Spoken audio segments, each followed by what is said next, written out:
अकल न क्यारी उपजे और प्रेम न हाट बिकाए। चाइना के साथ तो बड़ा खेला हो गया और ट्रम्प ने यहाँ बड़ा प्लान करके बड़े अंदाज से खेला, लेकिन ये सब कुछ भारत को फायदा ही फायदा दिला रहा है। एक तरफ अलग खेल हो रहा है और दूसरी तरफ भारत एक अलग खेल कर रहा है। इधर ईरान पे एक्शन हो रहा था और उधर भारत और अमेरिका मिलकर कुछ ऐसा कर रहे हैं जिसे कहा जा रहा है कि ये एक बड़ा मास्टर स्ट्रोक है और चाइना के लिए एक सबसे बड़ा टेंशन है जो निकल कर आने वाला है। जियोपॉलिटिक्स में बहुत कुछ चल रहा है। हमेशा की तरह वर्ल्ड मिरर के इस एपिसोड में जानने को मिलेगा बहुत कुछ।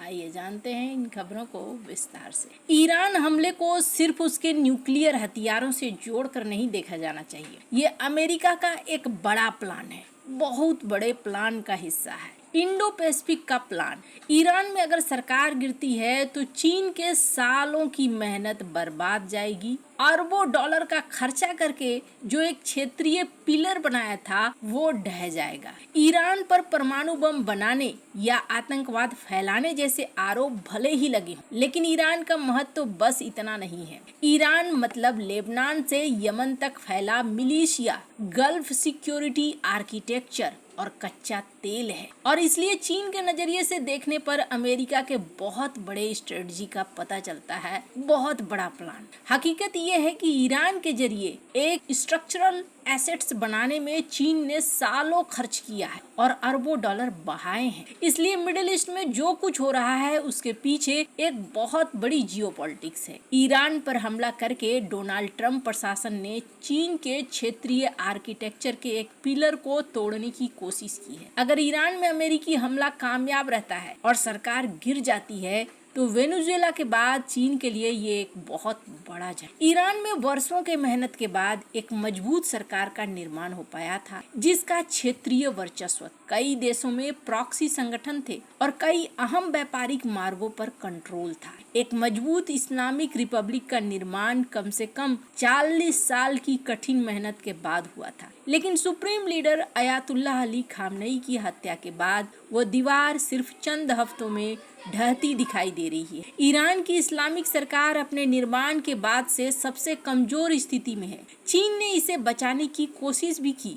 खबर यह है कि चीन ने सुपरसोनिक एंटीशिप क्रूज मिसाइलें भी तेहरान को दी है, लेकिन अभी तक उसके इस्तेमाल की रिपोर्ट नहीं आई है। इससे पहले चीनी सप्लायर्स ने ईरान के बंदर अब्बास पोर्ट पर 1000 टन से ज्यादा सोडियम परक्लोरेट भेजा था, जिसका इस्तेमाल बैलिस्टिक मिसाइलों के निर्माण में किया जाता है। सबसे पहले तेल की बात करें, तेल से ही ये रिश्ता शुरू होता है। चीन ईरान के कुल निर्यात का 90% से ज्यादा कच्चा तेल काफी कम कीमत पर खरीदता है। ईरान की मजबूरी यह है कि कोई दूसरा देश अमेरिकी प्रतिबंधों की वजह से उसका तेल नहीं खरीद सकता है। चीन इस मजबूरी का फायदा उठाता है। वेनेजुएला भी चीन को ऐसे ही तेल की सप्लाई करता था। साल 2021 के बाद से चीन करीब 140 अरब डॉलर के ईरानी तेल खरीद चुका है। ईरान को चीन ने ही दिवालिया होने से बचाए रखा था। ईरान में चीन की टेक्नोलॉजी है। चीनी कंपनी हुआवे और जेटीई ने ईरान के टेलीकम्युनिकेशन इंफ्रास्ट्रक्चर का एक बड़ा हिस्सा बना। ईरान के पास कोई और विकल्प भी नहीं है।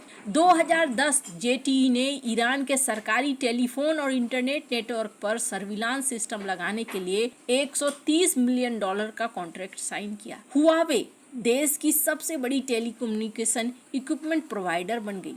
यानी कि अगर आप देखें तो सब कुछ इनका है और यही वजह है कि ईरानी अधिकारियों के हाथ में इंटरनेट को ब्लॉक करने का पूरा कंट्रोल है। चीनी कंपनियां आर्टिफिशियल इंटेलिजेंस के जरिए भी यहाँ पर फैली हुई है। लाल सागर चीन के लिए ईरान का सबसे बड़ा इलाका है जहाँ से लगातार जहाज आते रहते हैं चाइना के। तो अगर ईरान में सरकार ढहती है तो चाइना का एक पिलर ढह जाएगा। खैर, ये तो रही चाइना की बात, लेकिन जहां एक तरफ चाइना के पिलर ढह रहे हैं, वहीं दूसरी तरफ भारत में क्या हो रहा है। स्क्रीन पर एक ट्वीट देख रहे हैं। अमेरिकी एम्बेसी ने ट्वीट किया है जिसमें सर्जियो गौर और पीएम मोदी साथ में खड़े दिखाई दे रहे हैं। 1 मार्च 2026 इसमें भारत ने इतिहास को बदलना शुरू किया है। 28 फरवरी को प्रधानमंत्री मोदी ने गुजरात के सानंद में माइक्रोन टेक्नोलॉजी की सेमीकंडक्टर असेंबली, टेस्ट, मार्केटिंग और पैकेजिंग फैसिलिटी का एक बहुत बड़ा उद्घाटन किया है। भारत की पहली सेमीकंडक्टर ATMP फैसिलिटी है, जहां made in India memory chips, DRAM और NAND का कमर्शियल प्रोडक्शन शुरू हो गया है। पहले बैच के प्रोडक्ट ग्लोबल मार्केट में शिप होने लगे हैं और यहाँ इन्वेस्टमेंट कितनी लगी है? करीब $2.75 बिलियन, यानी 22,500 करोड़ का ये प्रोजेक्ट है। माइक्रोन और सरकार पार्टनर्स की तरफ मिलकर इस पर काम करेंगी। 2026 में प्लान ये है कि सानंद प्लांट से तकरीबन 10 मिलियन यानी कई करोड़ चिप असेंबल और परीक्षण किए जाएंगे। 2027 तक इसे और बढ़ाया जाएगा और दसियों करोड़ लाया जाएगा। ये plant AI, memories, storage demand को सपोर्ट करेगा। उद्घाटन में बहुत सारे बड़े लोग भी मौजूद थे। यहाँ PM मोदी ने क्या कहा, इसे सुनिए। माइक्रोन की ये फैसिलिटी, आज का ये कार्यक्रम, ये भारत और अमेरिका के बीच मजबूत सहयोग और साझेदारी का भी प्रमाण है।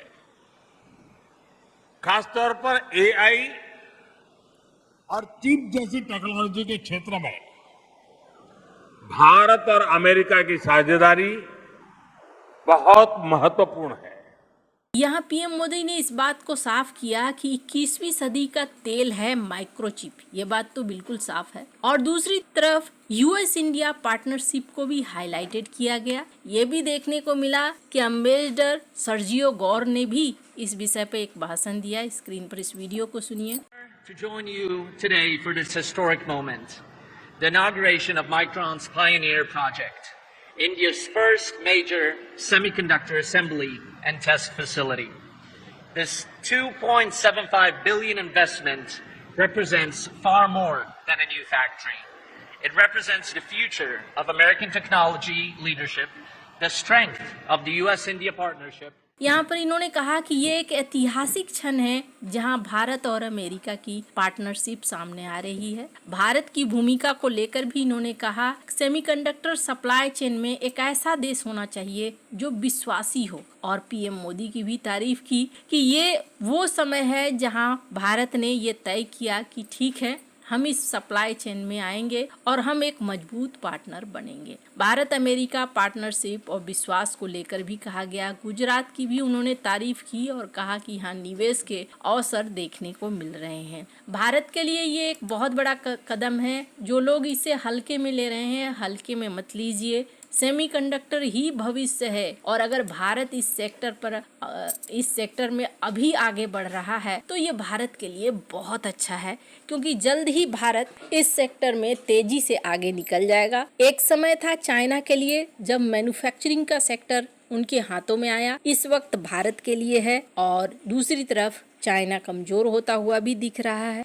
तो कुल मिलाकर भारत के लिए एक गोल्डन अवसर है। वैसे आपको क्या लगता है, क्या भारत के लिए ये सचमुच एक गोल्डन अवसर है? कमेंट कर अपनी राय जरूर बताएं। जल्द मिलते हैं अगले वीडियो में नई खबर के साथ।